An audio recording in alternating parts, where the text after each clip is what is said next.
is Iskender Sharsheev. This is my blog, my personal opinion, little bit disclaimer.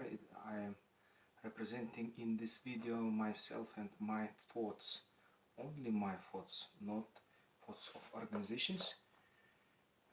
They are work. So, if you will ask what we will conversate today, I suggest to you the information about the Kyrgyz history. Kyrgyz history and not only history, it's a straightly interpretation of history from my head. My father was the director of direction of propaganda of epos Manas. It's our national epos, one of the biggest eposes in the world, and he was a historian. He had a big number of historical sources, and first time, of course, he tried to collect at the home historical books not restricted by the government of Soviet Union. But later, in the first years of independence of Kyrgyz Republic, he bought new historical sources, old books, new books, without the restrictions, without the censorship, and of course I sat at home and I had enough time to teach, to learn, to read these books. And from the childhood, of course, I got most of information and understood that in the school in the school books we have enough information. It's not full information about history of our nation, and that's a big problem. That's why after that, it was when I was 7-8 years old, I read a lot of books, a lot of sources about our history. Last year, I think last 10 years, 5 years, the archives of KGB was opened, not all of them, some of them, in the Siberia and the Abakan city, in another cities, and we found a new information about the history of our nation, about Kyrgyz people and Kyrgyz ethnos, and I was shocked because new information opened a new view to our history. So what I understood, our people lost its history in after the colonization from the Russian Empire, and after this colonization, Russian administration, of course, the special forces, special services, they registered our history. They they collected all the facts about the Kyrgyz people and developed a new, projected new history for us, for conquered people, Kyrgyz people, and replaced our history, and they colonized us, and they was as a civilizators for us. But for making that civilization for us, they erased our natural civilization steps. So after that, they replaced it with a new culture. They developed new culture for us. And this culture, the mental program, software, mental software for keeping our people under the Soviet Union, first under the Russian Empire, and second after the revolutions, first bourgeoisie revolution and second Soviet revolution, after the second Soviet revolution, as a ally, as a friend, as a younger brother of main core nation in Soviet Union, first in Russian Empire, second in Soviet Union. And that's why for now, for example, a mass of our people don't have enough identification. They don't understanding who we are, what's our potential, what we had in our history, and what we can now, and what we can in the future, and how we can be a part of big civilization family in the all over the world and worldwide. How what we can give to world nations, what we can give to humanity, to mankind. So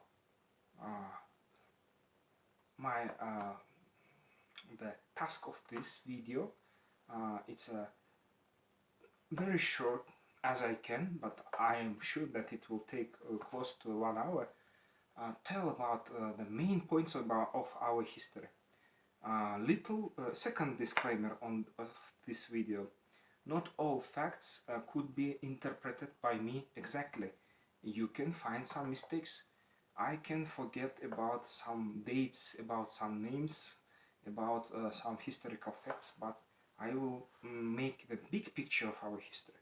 And that's why if you will find in my thoughts, in my story, some points that looks like an error, comment and say to me what is not good, what is there is mistakes, historical mistakes, and you will give me the right direction. I will refresh my knowledge, and of course maybe I will make some actions which will give you better understanding of our people, of our history and our global mission. For telling about history of Kyrgyz people, I will use this world map. With world map, with my wife, we tried to make the picture close to the Mercator globe, Mercator map, and that's why it's this map has some differences with the popular maps which you can meet in every bookstore with the geographical production. So on this map you can see only the contours, but I think it's enough. You see on this map I am trying to teach my son, my little son, to the figures, and that's why you can see some marks, some symbols, some letters, and I giving for him alphabet, and that's why it's one of the good methods for teaching this. And the red strips,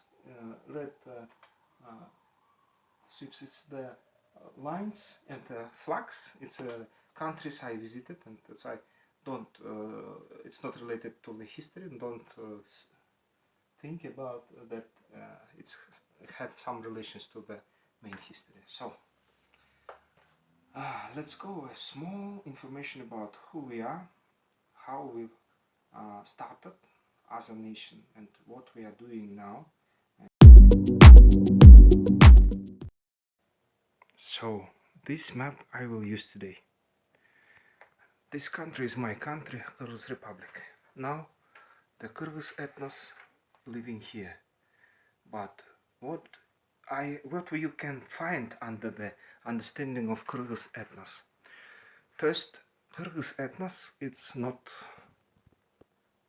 very pure blood of special Kyrgyz nation. No.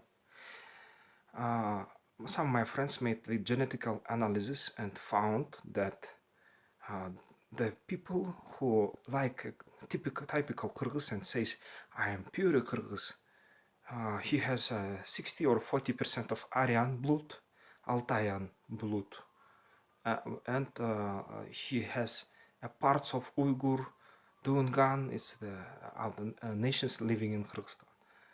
Related to some genetical information, parts as Russians, as Central Asians, as Europeans, as Caucasians, and many parts of blood is Persians.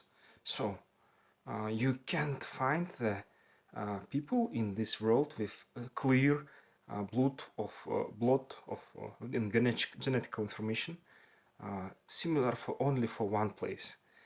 All peoples making something, they trying to mix, and of course, if you're saying I am a clear, pure some nation, you will make mistake because you are cocktail from the different nations of these places, and it's true for Kyrgyz too.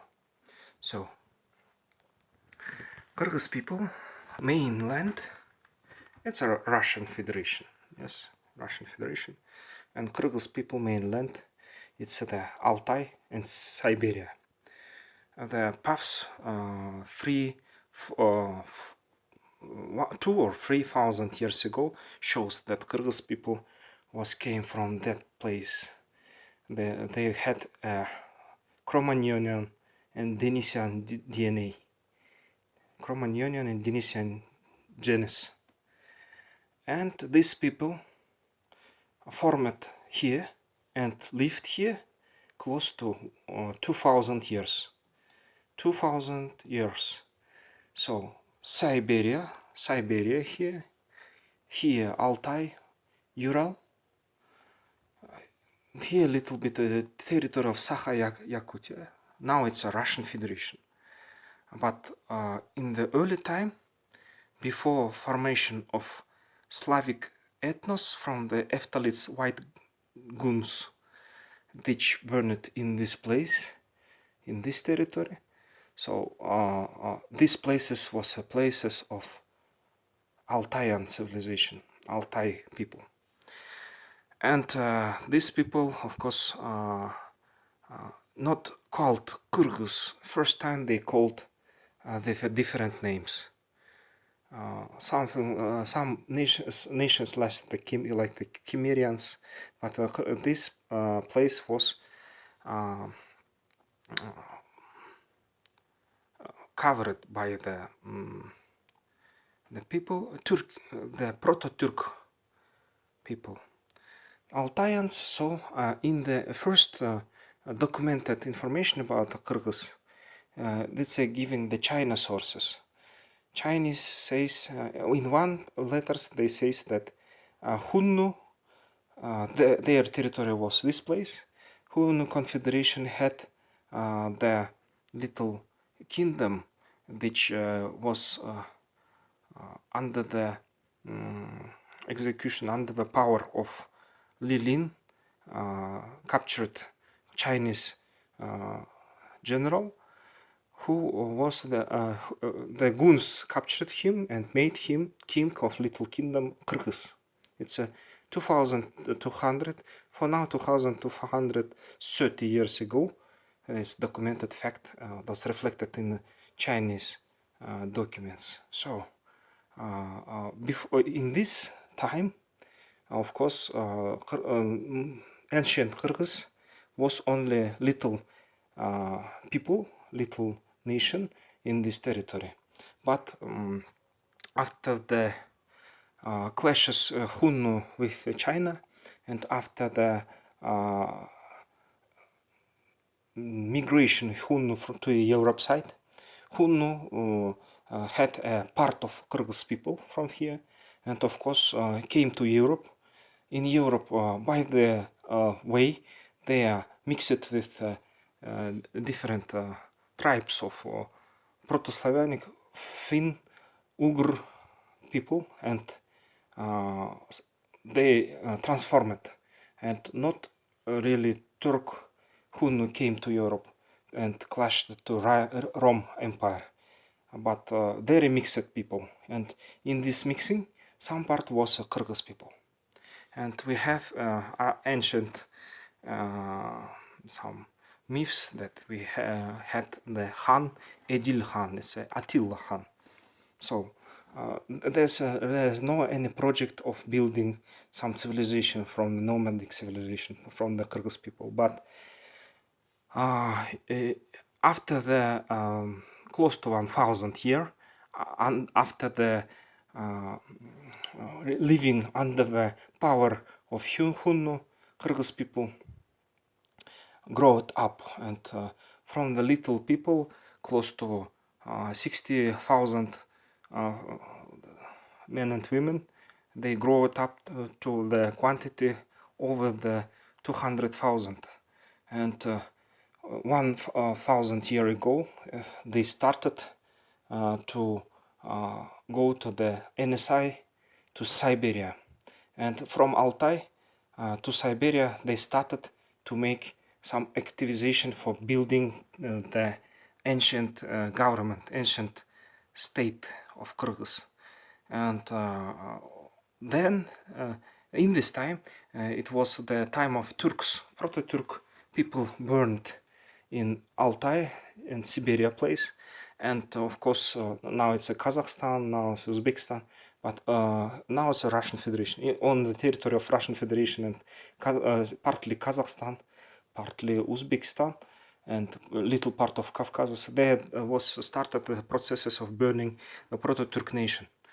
And ancient Turks, of course, those are the relatives of Kyrgyz. Same language, same culture, same thinking, but different political projects. And Turk political project, there was two Turk leaders, Tu and Bumin. They made the strong Turkish Empire, and ancient Turkish Empire conquered the territory of Russia, of Altai, Siberia, the current territory of China, Mongolia, Kazakhstan, and on this territory, the Turk Empire settled and started to divide. After some years, Proto-Turk Empire divided into the two empires, Western and Eastern. And Kyrgyz, in the time of Tu and Bumin, Kyrgyz people, those the main armor, main producer of arms, producers of steel weapon, close to 800 years ago. And steel weapon they made from they had a good metal processing technologies, and they made the steel weapons, steel ammo, and they supplied with steel ammo Proto-Turk Empire. But after some time, the Kyrgyz people started to make their own ambition. And at first, Kyrgyz Khan reflected in the Proto-Turk, old Turk, Turkish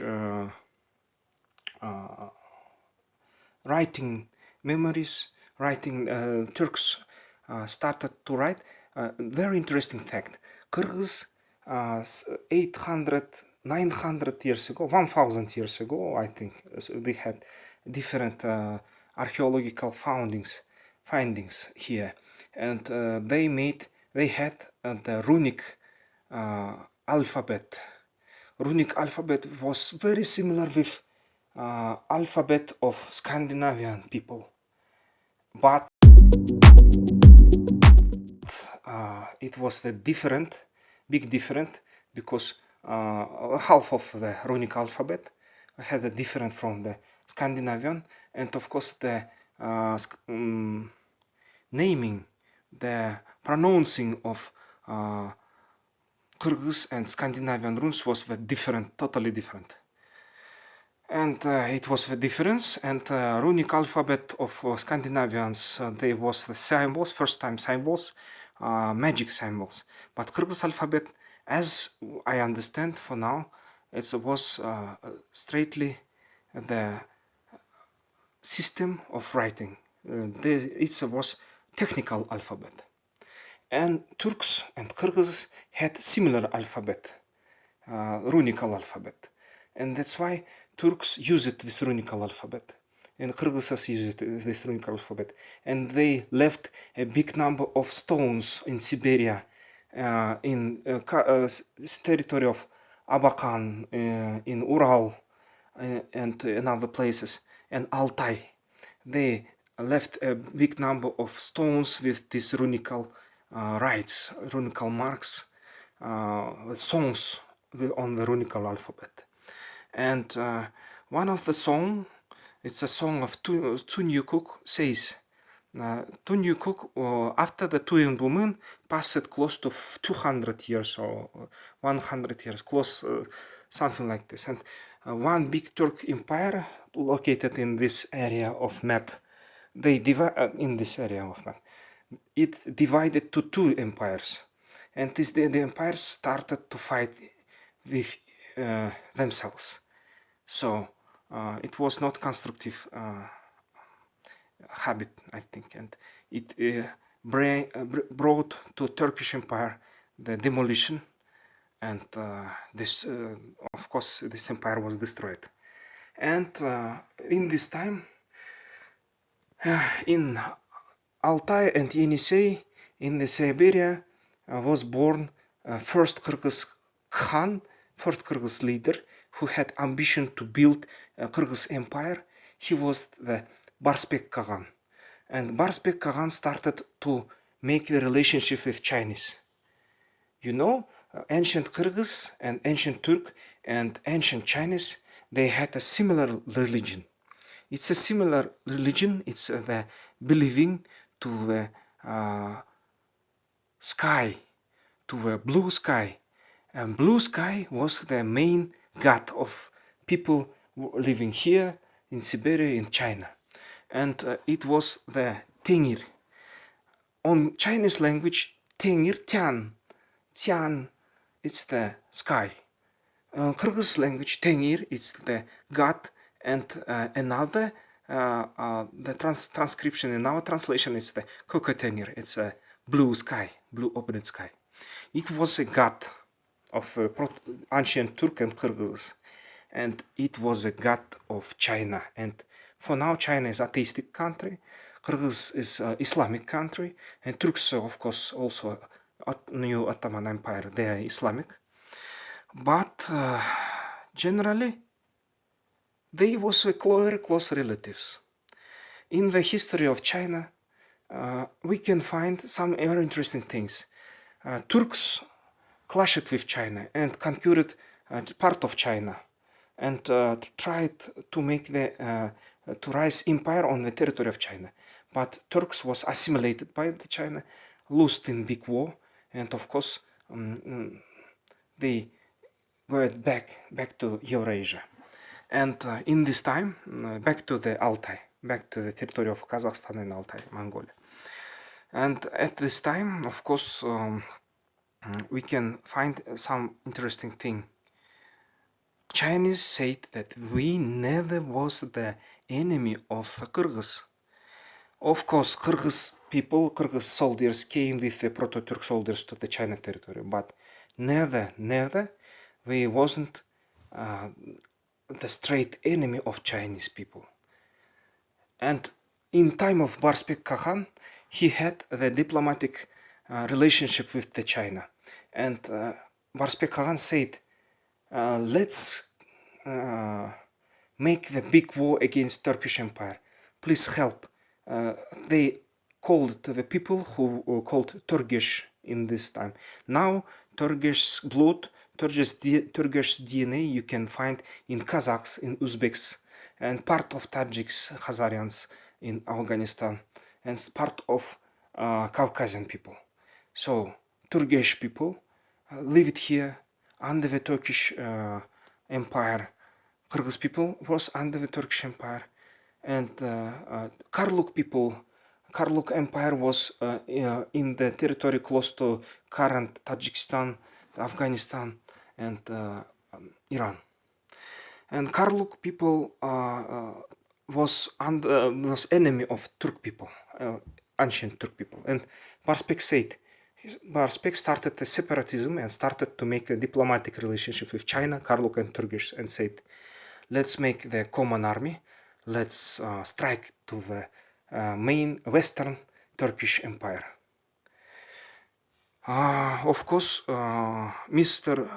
Khan of Turks, ancient Western Turks, Mr. Tunyukuk, not Tunyukuk, Kultegin, Prince Kultegin, and his advisor Tunyukuk, old guy, very smart guy. They made the big spies network, and this spy network says that said Kyrgyz empire preparing the big war and trying to unite the soldiers from the China, from the Karluks and Turkish. And of course it was not good information for Turk Empire, and Tunyukuk said, then asked, then Kyrgyz Khan will strike us. And spies said that Kyrgyz Khan planning to do that in the summertime. You know, it's the Eurasia, and now it's territory of Russia. It was very cold, very big snow was here. And of course, Mr. Tunyukuk said to Kultegin, to Prince Kultegin, you will win if we will go now. If we will go when we have the strength, because armies of 3 people, Karluk, Turkish and China, will come only in summer. We need to strike at the winter. And Tunyukuk and Kultegin strike to Kyrgyz in the winter and killed Mr. Barspek Khan. Barspek Khan was died, but his body wasn't found. And this was big tragedy of Kyrgyz people, but Kyrgyz people saved under the Turkish Empire. But some years ago, some years passed, and there was born the big empire of Uyghur people. Uyghur people, new political project. They conquered the part of China. They conquered the current territory of Mongolia, current part of territory of Kazakhstan, current Kyrgyzstan, and of course close to India, Pakistan, Afghanistan, Badakhshan, Tajikistan territory, and of course they had a part of Tarim, this Tarim desert, and they started to build a big empire. They won in all war. They won Turkish Empire with the alliance with Karluks and Turkish and Kyrgyz. And after the winning of Turkish Empire, Turkish people, ancient Turkish people, started to move to the Europe side. And in 1000 years, in 900 years, Turkish people conquered part of Iran, Caucasus place, and in the new time, in the Middle Ages, they conquered current territory of Turkey, and now Turkey is here. They are, of course,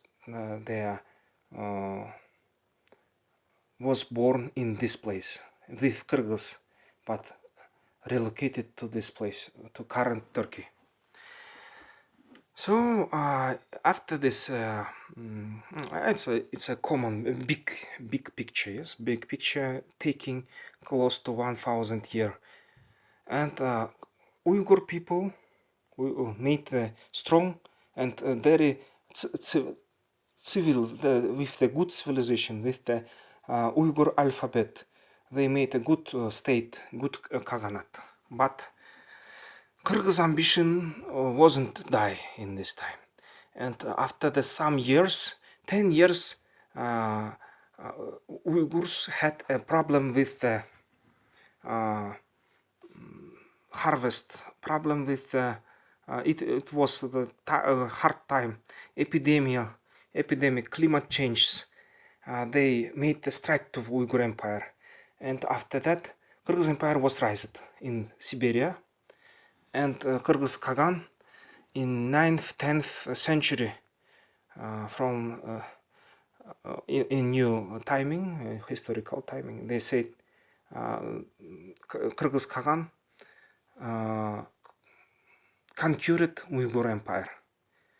He was conquered Uyghur Empire, and Kyrgyz Khaganate means Kyrgyz kingdom, Kyrgyz state, first ancient state. It was 1000 years ago, close to 1000 years ago. In 10th 9th, 10th century, they conquered these places, a part of China, the Mongolia, all territory of Mongolia, Siberia, current territory of Sakha-Yakutia in Russia. Of course, the territory of current territory Kazakhstan partly, and territory of current Kyrgyzstan, and some territory of Afghanistan and current Tajikistan. They conquered this place. And 150 years, Kyrgyz Khaganate was here. It was big kingdom, but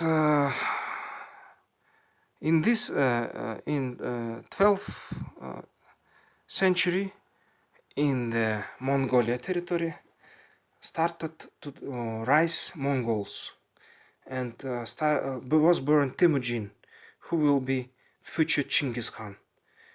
Then Chinggis Khan was born and was grown up and became the Khan leader of Mongols. Chinggis Khan, of course, tried to conquer first time all the people related with Mongols and Turk related people. Of course, it was a territory they lived 9 months. The people, Merkits, Tatars, etc., etc. All these people was born in this territory, in the part of northern China and in the middle of current Russia. And of course, in this time, we had a tragedy of Kyrgyz, because in the big war, in the many wars, Kyrgyz people lost his quantity. And Kyrgyz people made a big kingdom, but this kingdom had interesting situation. The conquered tribes in their quantity was bigger than quantity of Kyrgyz tribe. Kyrgyz was a leader of each tribe in this territory, but quantity of Kyrgyz was very small. And that's why in 100 years the power of Kyrgyz people was erased. And only 2 places was under the Kyrgyz people control. It's the Altai, Yenisei, and Central Asia. And Central Asia, current territory of Kyrgyzstan. And the kingdoms was the kingdoms, and under the kings who named themselves Inal. And one of Inals, Urus Inal, lived in Altai. And in Altai, a little bit close to the territory of current Kazakhstan, and it was the kingdom called like the Kemkemjut. And of course the Mongols raised, Mongol Empire raised. Mongols clashed to another Mongol tribes and won in this territory. It's a current Russian territory, current Mongolia territory. And after it, Mongols conquered China and made the Yuan Empire. In this time, Chinggis Khan had sons, and his older son, Juchi, and his brother, Khorchu, conquered the Siberia. And then they came to the Kyrgyz, to Rusinal. Kyrgyz people said we hadn't enough power to fight with Mongols, and that's why we will give the power for they will be under the kingdom of Mongols, under the Mongol Empire. And they made the contract. By this contract, all Kyrgyz people who lived in Altai, Yenisei, and Central Asia, they became the part of army of Mongols. Mongols and Kyrgyz didn't make a big war this time, but Kyrgyz people had the relative people they called Tumat, and by the legends, the Tumat people had very beautiful girls, women, and Mongolian Khorchu, the brother of Chinggis Khan, tried to take himself the harem from Tumat women. And but Tumat women, Tumat tribe was headed by the girls. You know, from the ancient times, from the 3,000-5,000 years ago, Kyrgyz people, there was had a tolerance for women role, and the rights of women and men was equal from ancient time. It's only last time, then in the Middle Ages, came Islam for this place, and Kyrgyz people took Islam like the general religion. Only after that, role of women was going low, lost some roles. But before it, in ancient times, Kyrgyz women and men was equal, and Tumat leader, women leader, she's fighted with Khorchu and made him hostage. And after that, of course, Mongols said that it's not good, and Chinggis Khan sent Juchu to fight with Kyrgyz. You know, Kyrgyz had the two part of social construction. It was like the ancient tribe structure with the war democracy. So in Kyrgyz people, all people was free. All citizens, all parts of, all members of tribes was free and had enough rights, equal rights with the Khans. And that's why in Kyrgyz never had Khans of Khagans for a long time. If peace, then Khagan became simple citizen. If war, then all people came to best people. Best people, say elite of Kyrgyz, they call it them as a white bone, and not elite simple people will call it black bone. And they took some guys from white bone and said to him, we will choose you, we will elect you as our Khan leader, a king. And in wartime, this king tried to unite all the tribes of Kyrgyz, and they fight with the enemy. So this is ancient democracy, and that's why then Tumats was under the strike of Mongols, because Juchi, son of Chinggis Khan, came to liberate the brother of Chinggis Khan, Khorchu. There started a big war, because Kyrgyz tried to help the Tumat tribe, and all Kyrgyz tribes started to fight with Mongols. But quantity of Mongols for this time was bigger than Kyrgyz quantity, and that's why Kyrgyz tribes lost in this war. And after that, Juchi, the son of Chinggis Khan, killed white bones of Kyrgyz, and only black bones, only simple people, was survive in this time. It was a very strong strike, because in white bones of Kyrgyz had the knowledge how to write on runic alphabet. They had knowledge how to develop the agricultural technologies, how to use this, how to raise the corn grains in the Siberian climate, how to use knowledge, technical knowledge, how to work with the metals, metallurgy. All this knowledge was destroyed with the death of white bones of Kyrgyz there. And Kyrgyz black bones was captured, and they became the part of Mongolian Empire. And this Mongolian Empire, Kyrgyz people visited all Eurasia.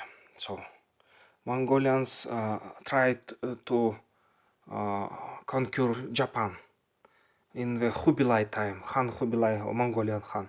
Later, one century later, and Kyrgyz soldiers was here. They tried to conquer the people of Sakha, their ancestors, the current people of Sakha, Yakutia, and now parts. And Kyrgyz soldiers was here. Mongolians conquered the Afghanistan and Central Asia, Urgench, and Kyrgyz soldiers took part in these wars, in these big logistical projects, and of course this empire, it's a robbing, right? For keeping empire, you need to rob and our tribes and our people. And of course Kyrgyz people took part in the Mongolian Bati Khan wars with the first Russian states, Slavic states. And Kyrgyz soldiers came to the current Hungary and of course clashed with the army of King Bela. It all was in the 12th, 13th century. And Kyrgyz people, of course, after each war, the quantity goes down and down and down. After the establishing of Mongolian Empire in all Eurasia, of course, Kyrgyz was a part of Mongolian Empire. Mongolian Empire was the biggest empire in the earth in the history, and Mongolian Empire developed the technology of managing a big people and tribes. And by the Mongolian Empire, the general technologies, general project of Golden Orda, Golden Kingdom of Mongols, was transferred to the Russian people. Mongols, Bati developed the big, strong state, strong empire part in Juchi Ulus. The soul was Ulus of Juchi, and there was Mongolian administration and Mongolian mainland.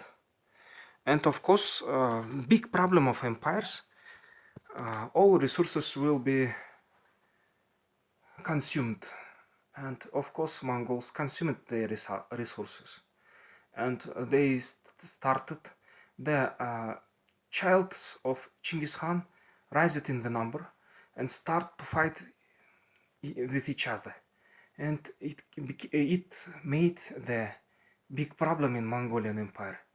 The Mongolian Empire ate itself inside, and this destroyed all Mongolian Empire.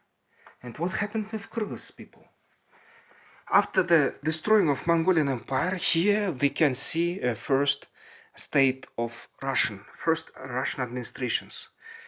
They started the, there was in Ukraine was the Kiev, Russia, and but after the conquering of Mongols, it was divided, and the main role of Rusland was captured by the Moscow. Ivan Kalita, Dmitry Donskoy, they established the strong Slavic country in this territory, and after that they first struck to the main Mongolian Empire. They won Tokhtamysh, they won Davlet-Girey, they won war with Mamai, and they made some intrigues, made some operations to establish Russian kingdom and Russian Empire. And the time Chinese consumed the dynasty of Yuan, Mongolian dynasty, and all Mongols became Chinese again. Central Mongolia saved. This place was free. Siberia was conquered again by Kyrgyz. Siberia, two tract in Siberia, and of course Siberian Talas places, Altai, Yenisei, the places close to Amur. Current Siberia came again to the Kyrgyz control, and Kyrgyz people was here main political strength, main political force. After the Tamerlan, in the Middle Ages, there was raised Tamerlan in current territory of Uzbekistan, and Tamerlan reconquered the places of Mongols and destroyed Tokhtamysh, destroyed all Mongolian Khans, all Mongolian Empire. And Tamerlan established the Samarkand, Tashkent, Bukhara, Khiva, all these empirical centers, cultural centers, and Islam starts to came here. Tamerlan took Islam as the main religion. There was the Karkhanid Khan kingdom, and Karkhanid was Islamic kingdoms. But there was the little part of Kyrgyz, Central Asian Kyrgyz. Main part of Kyrgyz was in the Siberia, and Altai, Yenisei, Ural, in these places. What's happened again then? Okay, Mongolian Empire was destroyed. We have 16th century, 17th century, and in these centuries, Europe raised new technologies and new colonies, new wars, Christianic wars, wars with the crusades, all things happening here in this part of map. They're raising Russian Empire. After the Vladimir Monomach, after the consuming Byzantine, Russian Empire made the project of Third Rome. Third Rome started to take the Mongolian system of administration and started to rise strong empire. And Russians first they conquered the Mongolian Astrakhan, Mongolian Kazan, and conquered this place. They made the clashes with Krim Khan, current territory of Krim, and they conquered the Krim. And in this time, in the time of Yekaterina, great Yekaterina,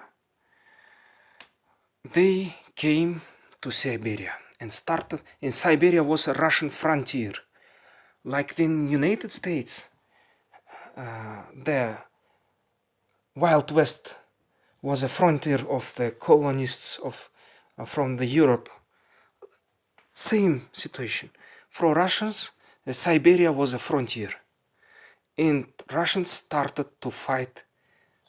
First fights with Siberia, it was the initiative, private initiatives of the Cossacks.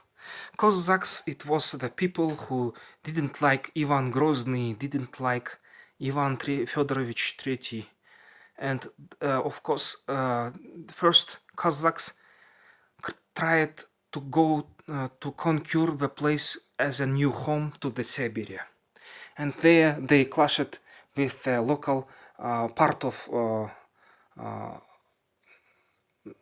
the Mongolian Empire. After the death of Mongolian Empire, all these places was a part of little kingdoms, divided and not united. And there was the Khan Kuchum in Siberia, and Yermak, free Cossack, clashed with Kuchum Khan, and Ivan IV, Ivan Grozny, he helped to Yermak to conquer the Khan Kuchum's territory, Siberia. Khan Kuchum was partly Mongolian, partly he has a lot of Kyrgyz. And Kuchum lost in this war, and Yermak conquered the Siberia. After the conquering Siberia, after the death of Ivan Fourth, after the coming of Great Ekaterina, there was a new Mongolian empire. That's empire of Jungars. It's a new power, new project, new state, new kingdom, but with old blood of Mongols. These Jungars, it was the strong tribe in close relation with China, and China helped to this tribe. They took the first cannons, first rifles from the China, from the Russia, and Oirats or Jungars, they started to conquer Central Asia. One part of the Mongolian Empire was the Sultan's Han Abul Khair. He was the nephew of Chinggis Khan, and Han Abul Khair had two sultans. Sultans, it means like the generals. Two main generals with the power, Janibek and Kirey. In the Middle Age, Janibek and Kirey had some clash with Abul Khair and divided his army and conquered these places. Great Steppe. And Great Steppe became current Kazakhstan. So in this time, Jungars made a big war in Central Asia. They clashed with Kazakhs, Altayan Kyrgyz, Siberian Kyrgyz, Central Asia Kyrgyz, and Uzbeks, and they conquered this place many times. But Jungars was a nomadic people, and they didn't make the civilization, they didn't make state, but they made huge attacks. And after every robbery, they had 1 or 2 years of resting, and after 1-2 years again striked to this. It was regular thing. Many years happened, and they destroyed the Kazakh people.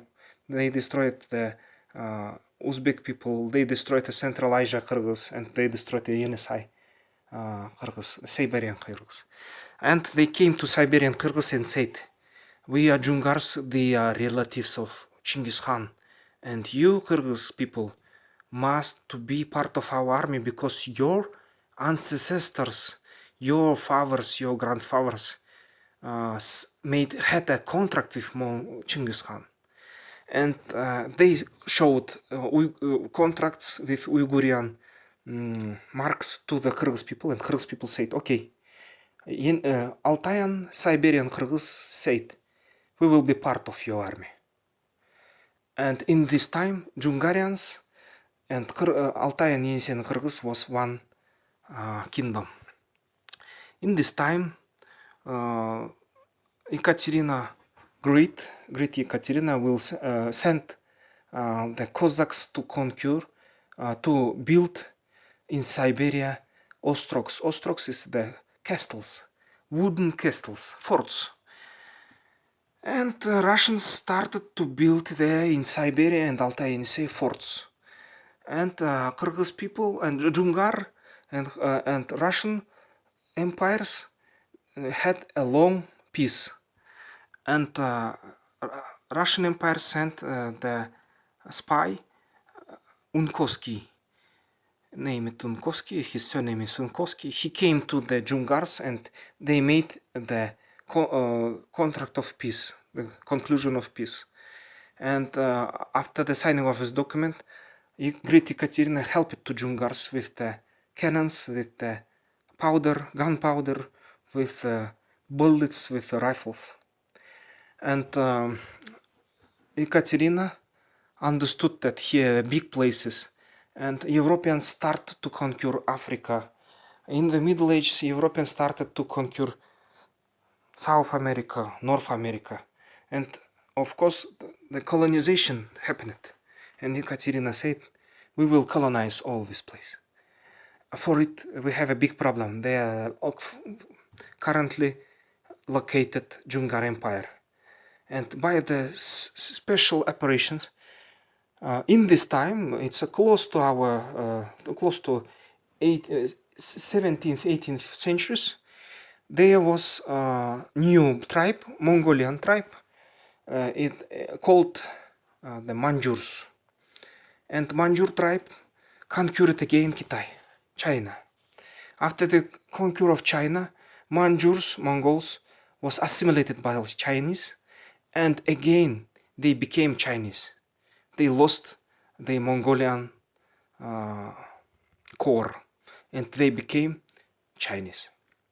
In this time, Russia made the special operation for making conflict between Jungars and China and Manjurs, and empire, Qin Empire.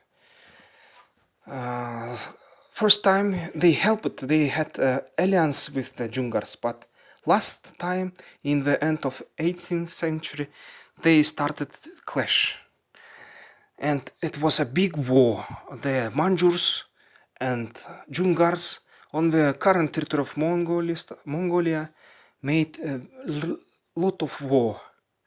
In this war, Russia gave resources to Jungars, and by the Abakan historics, before this war, from time to time, the Cossacks from Russian Empire tried to conquer Altai and Siberia. But in Altai and Siberia, there was local Kyrgyz leader, Ishey, and his sons, and main son is Irenek Isheev. Name Irenek, surname Isheev. All I telling you, you can't find in the Soviet school books, Soviet history school books. School books cleaned from this history. No, this information. It's Abakan historians from Russia opened the KGB archives, and they showed that it's happened and it was true. The Irenek Isheev, 150 years, Irenek Isheev and his sons, they blocked Russia from the rising. They blocked Russian 100 years. Yenisei Kyrgyz. But after the starting the war between Jungars and Manjurs, by the special bribery from the Russians give the bribery to the Jungars and said, give the silver, gold, bullets, all supplies for war with the Manjurs, and said, please take the Kyrgyz. Kyrgyz is your people. Kyrgyz is in your kingdom. It's your vassals. Take them from this place. And Manjurs, of course, prepared well for war. Jungars needed in the big resources, human resources, and they take Yenisei Kyrgyz people and say to them, you will go with us to the big war. And in 7 days they cleaned up this place, Siberia, from the Kyrgyz people. By the information, it was close to 400,000 people, men and women, and 400,000 people was located. Those took from the Yenisei, Siberia, and relocated to Mongolia and to the Chinese border. After that, of course, by the historian documents, the Tatarian spies came to the territory of Kyrgyz and didn't find no one Kyrgyz, only some tribes with women and old men. And these tribes now is Khakasians. But in the Soviet time, in the Russian Empire, Soviet time, the Khakasian, especially Professor Kızılasov, they, by the KGB actions, the KGB said, you are not Kyrgyz, you are Khakas. And that's why they renamed them from Kyrgyz to Khakas, and that's why now it's Khakas. The story was replaced. Professor Kızılasov was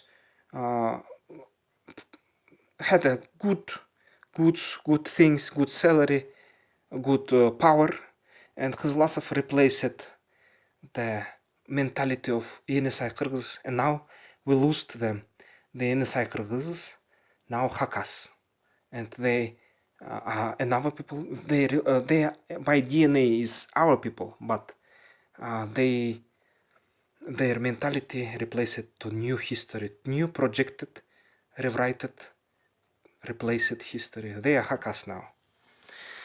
And so for all the people in the Siberia was given political information that ancient Yenisei Kyrgyz, Altai Kyrgyz, was your exploitators, was your aggressors, and all people of the Siberia not related close to the Kyrgyz sometimes this time hates Kyrgyz, say we was a Kishtim of Kyrgyz, we was Kishtim, it means tax resident.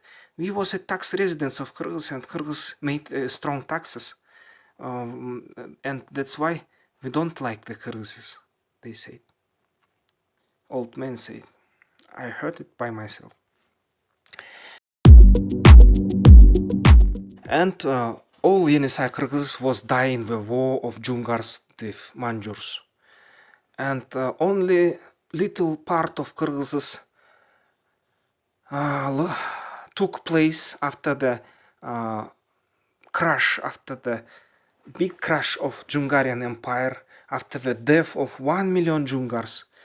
After the loss of Jungars, part of Kyrgyz, they came to Kashgar. Now is the territory there in China. They are living the Uyghurs in Kashgar and Kızılsu, and located here and took place in here in Kızılsu. One part came to Fuyuy in the eastern China, and now Fuyuyan Kyrgyz, they lost their language, they lost their culture, and now they are speaking only on Chinese.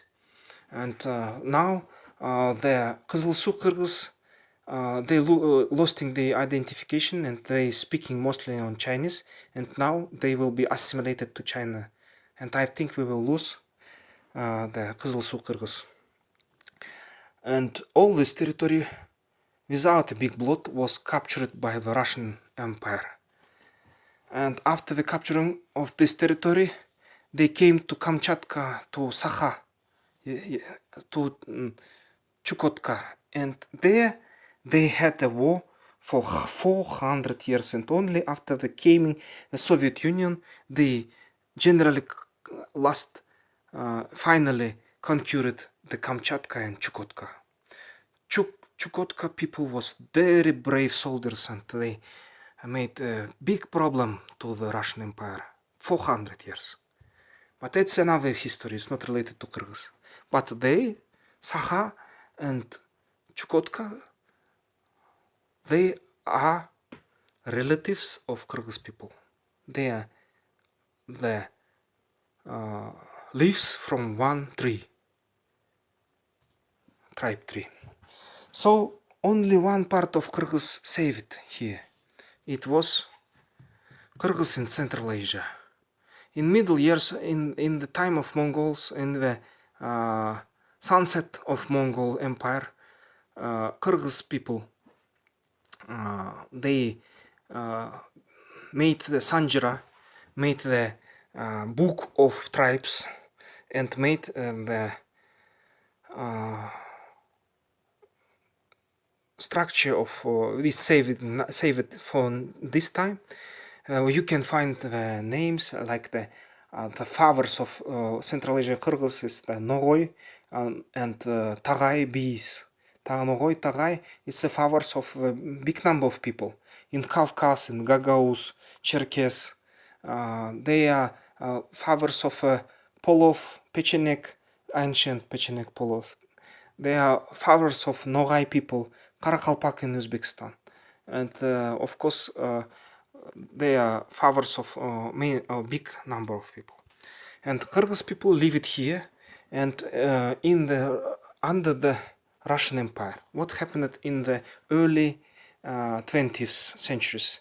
In 19th centuries, there was a lot of tribes of Kyrgyz after the winning of Jungars, Central Asia Kyrgyz was not part of Jungars. Only Siberian Kyrgyz was part of Jungars. And Central Asia Kyrgyz fight with Jungars and Manjurs with alliance of Kazakhs and Uzbeks. And it was a strong alliance in the 18th, 19th century.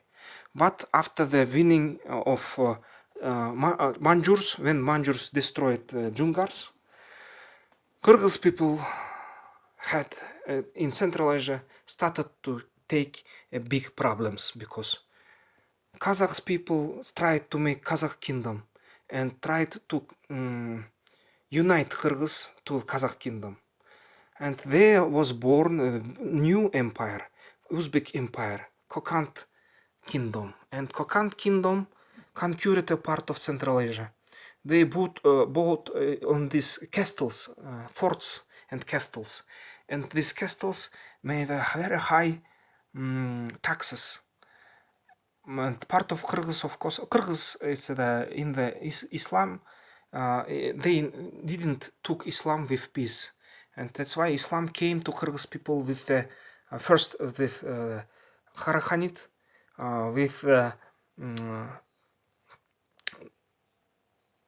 big clash of Talas, in Middle Age, in the beginning of Middle Age, the Chinese General Li Guanli came to conquer this place, and there was a little tribes of Kyrgyz people. And with in another place, the Arabs came to distribute Islam to Central Asia, and they met in this point in the Talas, and in this point, General Li Guanli and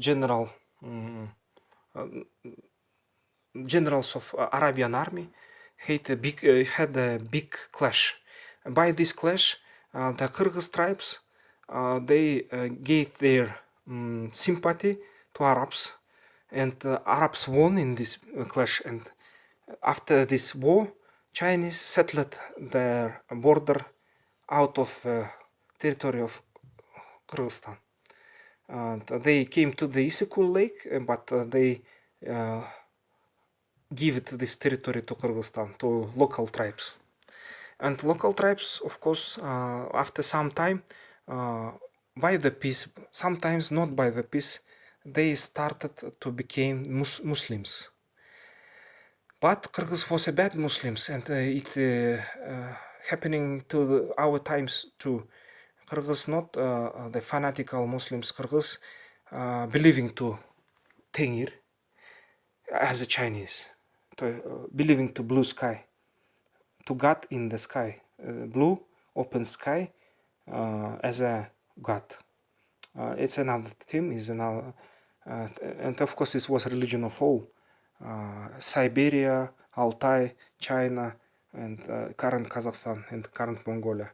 But now Kyrgyz calls themselves like the Muslims, and in one time they trying to keep Islam and Tengir beliefs, ethics. But last time, now by current time, the classical Islam coming to Kyrgyzstan. It's happening now. And what's happened after this? After the destroying of Jungar Empire, Kazakhs start make the war with Kyrgyz. Kokand start make the war with Kyrgyz, and Kyrgyz tribes understood that they will be destroyed. And they tried to make the relationship with the Tsin Empire, with Manjurs. But after the war with the NSI Kyrgyz, of course, the diplomatic relations was bad with the Manjur Empire. And Kyrgyz understood that they will be destroyed, and these people will go to the death. And that's why some of northern clans tried to make diplomatic relationship with Russia Federation, and in the time of second Ekaterina II, they made a letter and asked to help asked to the action of be part of Russian Empire. But Southern Kyrgyz was not agree with it, and Southern Kyrgyz was the part of a Kokand Empire, Uzbekian Empire, and Russia conquered this place in the 18th, 19th century, and Russia became the European country with cannons, rifles, with the gunpowder, with the new technology of linear army, and they conquered this place. After they conquering this place in 1916, they tried to make the civilization here. The Russian Empire they destroyed the Kokand Empire and made the Tashkent. They destroyed the Kazakh kingdom, and by this clash between Kazakh and Kyrgyz, they conquered the Kazakhstan, conquered south part of Kyrgyzstan, and they took into the vassalated northern part of Kyrgyzstan. And Russian administration started to build here the schools for locals, but Russian Empire tried to take the people from territory of Ukraine, territory of Western Russia, because the quantity of people there was raised, and there was some processes. The people tried, simple people, the peasants tried to make the war against the Tsar, and of course Russians decided to relocate these not stable people to Central Asia. Some people relocated to Siberia, but some people came to Central Asia and started to take the places from local nomads, from Kyrgyz, from Kazakhs, and tried to build the villages, because there was no villages, because there was a nomad civilization. Nomad civilization lost the runical alphabet, but anyway, the technology of nomad was saved, and first villages, Kyrgyz, of course, ancient Kyrgyz had cities, had villages, but not stable. It was the small cities, small houses there. But Russians came and started to make it systematically on all territory of Kyrgyz places. And Russian peasants tried to take best places for making agricultural activity. And in this time, Russian Empire started started to participate in First World War. In this First World War, of course, Russian Empire tried to use all the men of Kyrgyz people to participate in the engineering works in First World War. And locals understood that the Russian peasants will take our places, and Russian people will take our wives, and our men will go to the Europe and die in big war, and we will rebel. We will make rebellion. And there was happened rebellion, and rebels started to kill Russian administration, Russian peasants, and tried to make independence. But empire was strong. Our ancestors, our grandfathers was weak, without technologies, without gunpowder, without good civilization and economy for fight. And of course, our ancestor was surrounded by the enemies. Not all of these countries wanted to have this tribe, these people here, Kyrgyz people here. All these tribes in these ages tried to conquer this place. And that's why, of course, it was big losses. Empire, Russian Empire won, and Kyrgyz people was destroyed. 40%, 20 or 40%, different sources saying different information, was killed by Russian soldiers. And Cossacks, it was close to 400,000 people was died. And the quantity of Kyrgyz people was close to 800,000 people, 8.900,000 people this time. And most part of people run out from the Kyrgyz place, Central Asia, to China, to Kashgar, to Kızılsu, to relatives from Yenisei Kyrgyz who was conquered by the Manjurs and took place in this territory. And what's happened? Happened in Russian Empire after the First World War, happened February bourgeoistic revolution, and Mr. Kerensky came to the government of Russia. And Kerensky made a big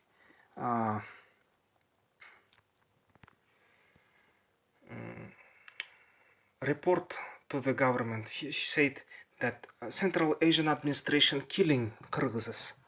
Don't make it, stop it. And he still stopped this. Kerensky stopped this. And Kerensky tried to give the autonomy to all Central Asia people. And here, from Kazakhs and Kyrgyz people was founded leaders, for example, Mustafa Chokay, and he tried to build the Kokand autonomy, first Turkestan Republic, Democratical Republic.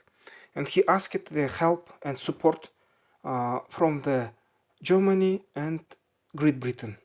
But this support, Germany sent some resources by the Iran, but these sources was catched by the Soviet soldiers because they in Russia started the social revolution. Lenin came to Russia, and social revolution changed all game. After the winning in the Russian Empire, Soviet Russian Empire tried to keep all the territories of Russian Empire under the power of Russia.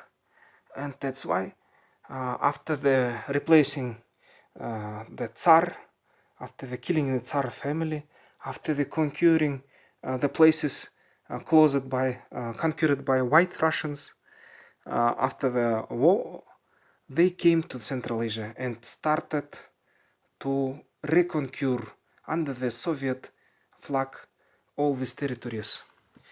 They helped to Mongolia, they conquered this place, they conquered Kyrgyzstan, they conquered Kashgar. But after the win of Mao Zedong, Stalin gave the Kashgar and Uyghuristan again to China.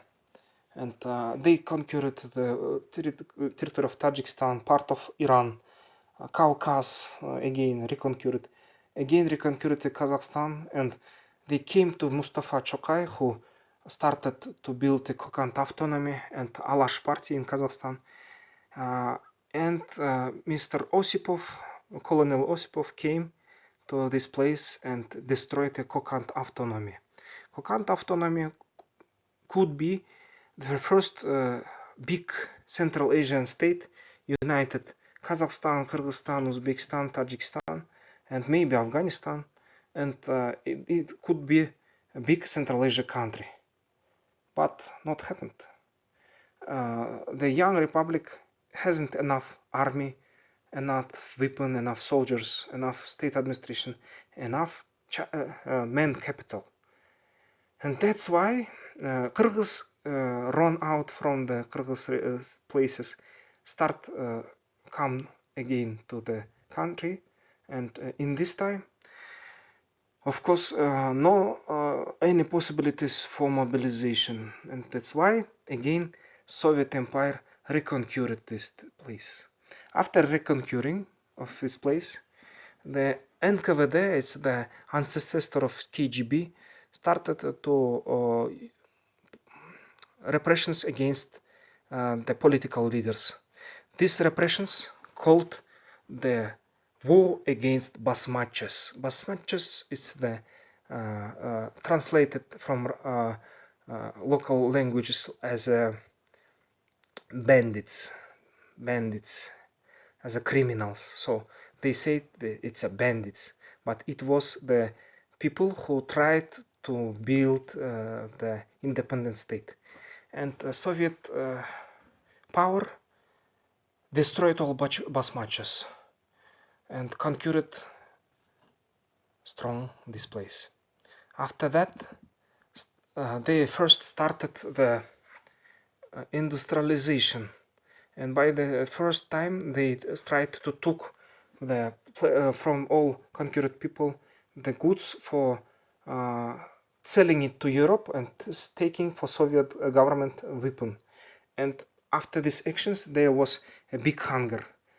Close to 1 million people died in Kazakhstan, 3 million in Ukraine, but Kyrgyz administration, new administration, they didn't give all their foods to Moscow, and that's why they saved lives of Kyrgyz and some lives of Kazakhs. Then Soviet administration took information about it. They killed our young communist leaders. For example, the Jusup Abdurrahmanov, Mr.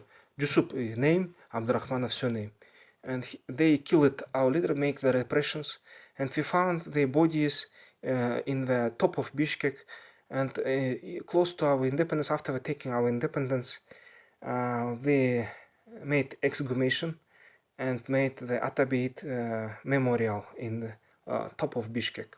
You can come to Bishkek and see this. First leaders of Soviet Kyrgyzstan was killed by center because they tried to give advantage to local people, to Central Asian people, to save them from the hunger. After that, of course, after the mass repression in the Soviet Union,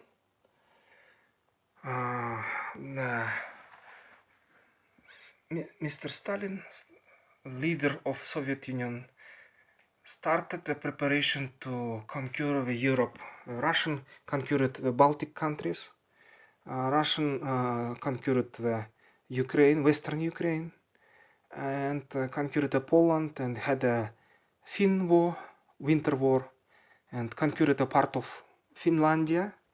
And in this time, of course, growed up Germany, and Germany started to have a war with the Soviet Union. It was the Second World War started. It's our 20th century, the second part, close of 20th century, and Kyrgyz people close to 360,000 men and women relocated to Moscow and saved with the Kazakhs, saved Moscow from German, from the Hitler's invasion. And we lost close to 160 people died, Kyrgyz people dead in this war. So this war ended, and this reindustrialization started. And here Soviet Union, first time in 1925-24, tried to give a small territory to Kyrgyzstan, but our leaders, Yusuf Abdurrahmanov, Bayali Isakeyev, they made the letter to Stalin, came to Moscow and said, give us more territory. And Stalin gave more territory. And there was located the places for making nomad economy. And of course, for growing horses, etc.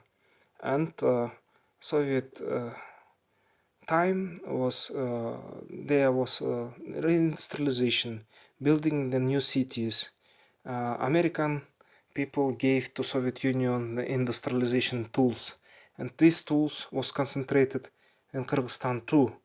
After when World War started, more technological factories was moved to Bishkek, to Kyrgyzstan, and they started the industrial growth.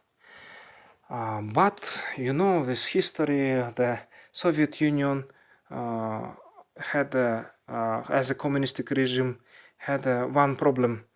It's a devolution, demotivation of people, because if you have equality, so in equality system, you not need to be best of best. You need to be as all of people in one level, and that's why it's a demotivating you to make good things and innovations. And this systematical error destroyed the Soviet Union. And of course, for making a resource for feeding all these countries, Soviet Union had only one scheme. After the Second World War, in the middle of 20th century, Soviet Union found in Tatarstan, in Samatlor, Tatarstan, the oil minings, big oil minings, and they started to sell this oil to Europe, to world, and price of oil was high, and it gave the strength to Soviet Union to be safe many times. It gave enough money for Soviet Union to help to Mao Zedong, to help to North Korea, to Arabian countries, to African countries, and for South American countries. Socialism, the program of Lenin, the plan of Lenin to make the global revolution, this plan started to go to reality, and Soviet communistic socialistic countries started to rise in every points of a globe. But after the problem with OPEC, after the falling down of price of oil, Soviet Union had a big problem to feeding all these countries, and Soviet Union crashed. After the crashing of Soviet Union, all these countries became independent. Baltic countries, Ukraine, for example, Mongolia earlier, and Central Asia countries, they ran out from the Soviet Union. They became independent. But anyway, in this independence, the countries saved the diplomatic relationship with Russia, the core of Soviet Union. And in this diplomatic relationship, our leaders was born in Soviet Union, was learned, was educated in Soviet universities, in Soviet war academies, and military academies, and that's why all military elite stayed as a vassals of Russia. And for now, we're living under the vassality of Russia. Our old leaders live alive till this time. Our new leaders trying to be pragmatic, and they are in orbit of interest of Russia. And that's why we are independent, but we are not independent. We are partly dependent on Russia. Politically mostly, because in every our organization, military organization, sitting advisors from Russia. So that's why we couldn't be a part of China. We couldn't make a good relations with China. We couldn't make good relations with Tajikistan, Iran, India. We couldn't make the logistical ways to India. We couldn't take place to the ocean. They are landlocked. We have a poor economy. We have in the global rates, we in the low side of middle, little bit lower than middle.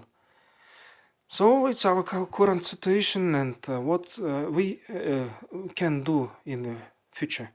For now, we have a national project as a part of former Soviet Union.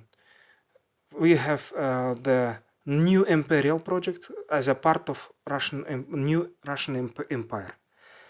And we have a Chinese project to be a part of Silk Road, Silk Way. But for now, Russian project blocking the initiatives from China, and we couldn't be part of Silk Way for now. We are, in effect, part of Silk Way as automobile ways, but we hasn't railroads, and it's a big problem. We has railroads with China and Uzbekistan. We have railroads on through the Kazakhstan to Russia. And of course, we couldn't develop for now strong enough. We need to rethink what we can do, what we will do in the future. For now, reality for us is having good relationship with our neighbors. If we will try to be multivectoral and make the multivectoral politics, then something happening. For example, we had Osh clashes between local Uzbeks and Kyrgyz. Last years we have clashes with Tajikistan because every time then our officials trying to make the relationship within our countries, for example China or United States, then clashes starting here with Tajikistan. Now we have a problem with Taliban, Pakistan project. The Taliban has the pressing from the ISIS, and we have the news, very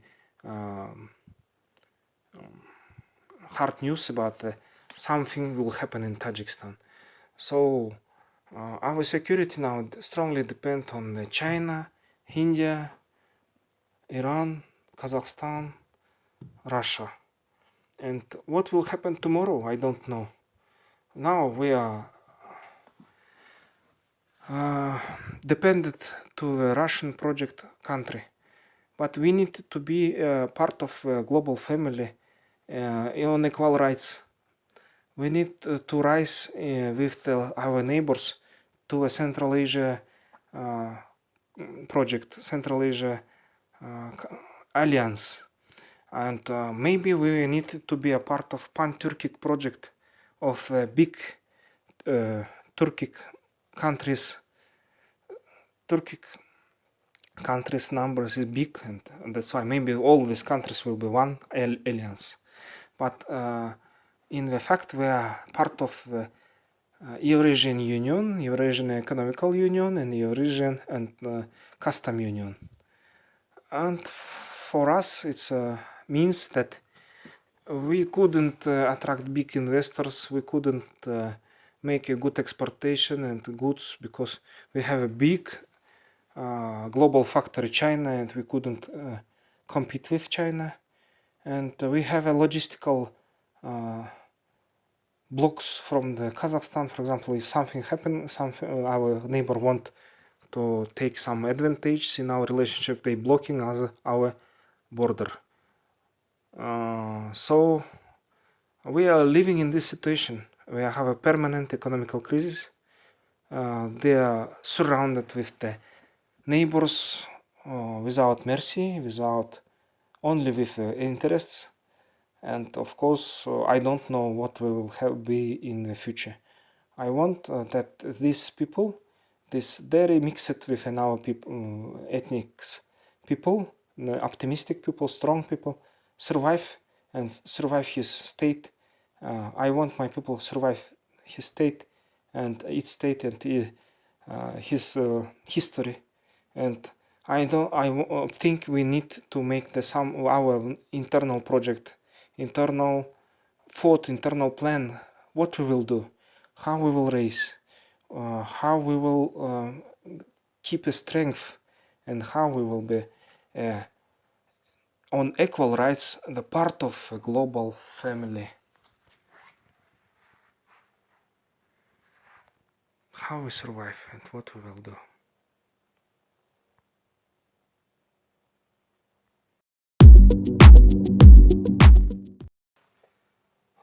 I'm afraid it took a big time, more than an hour.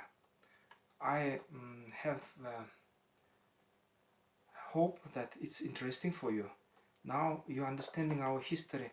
In 1 hour you see the 3000 years of our history of Kyrgyzstan, of history of my fatherland, motherland.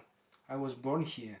I have a mixed blood, of course, but I am Kyrgyz, that I am a citizen of Kyrgyzstan and responsible citizen, thinking about the future of my country and thinking about how the Kyrgyz people will be on equal rights, the part of a global family of nations. And I think we need to develop our plan how to make it. And if you have some thoughts, ideas, how our country will survive, how our country could be true independent, how our country will be part of the not imperial projects, but the projects of equal rights partnership, how we can build the good relationship with our neighbors without these situations of clashes or landlockings. How we will do it? It's a big question. And will we survive as a political structure? Will we be strong enough? Will we develop? It's a big question. And I think I need your advices how to do it. Please write in the comments your advices. Subscribe and let's discuss with me. Let's discuss the future of little ethnicals, little peoples on the globe, how to survive, how to go to the future.